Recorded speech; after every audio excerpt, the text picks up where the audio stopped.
What did you regret not telling someone and it's already too late? This is mine. I regret not telling my father, I forgive you. I was a graduating engineering student back then when I received a random call coming from a relative informing me that my father is in a critical condition. He's at the hospital and he wanted to see me. I just responded, I'm so busy at school. I have a lot of upcoming exams. I'll be working tonight as a call center agent. I don't have money to. I know he's strong. He'll be fine. And I just dropped the call. You might be wondering why I responded that way, but to give you some context, I was abandoned by my parents when I was 8 years old. In short, I'm already at that point in my life where I'm about to graduate college without the help of my parents. My childhood was a mess. My motivation to be successful is full of hatred. I wanted to be successful because I wanted to prove them wrong. And to be completely honest, that's how I feel as an abandoned child. I never had the chance to develop that paternal connection. I never had the chance to have that father and son intimate connection. I was forced to grow up at such a young age. Later that night, I couldn't sleep. I know there's something wrong because my heart is beating so loud.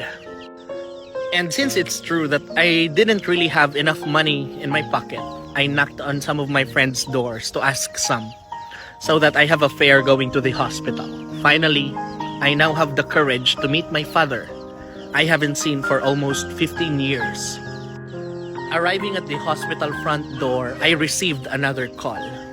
And this time, she's saying, your father is gone. I didn't feel anything. I did not cry. All I did was run so fast going to that room where my father is confined. When I arrived, I saw my father's body laying. While walking slowly, my relative said, he wanted to say sorry. He wanted to say that he is so proud of you, that he always brags you to his compares that soon he will have an engineer son, even if you don't know about it.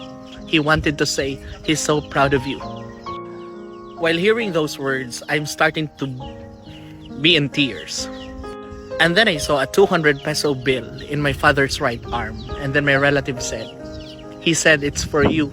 Just in case you come, you have a fare to go back home. In his last breath, he said he wished he could see even one member of his family before he will die. But I was so selfish enough to give that.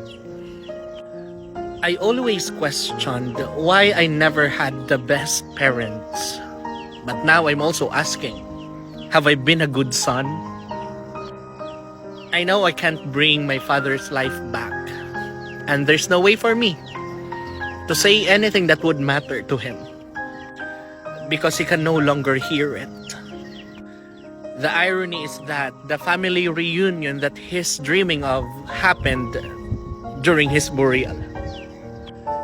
And the best thing I can compensate for this regret for the rest of my life is to ensure that I will be giving the best life that I can give to my grandmother.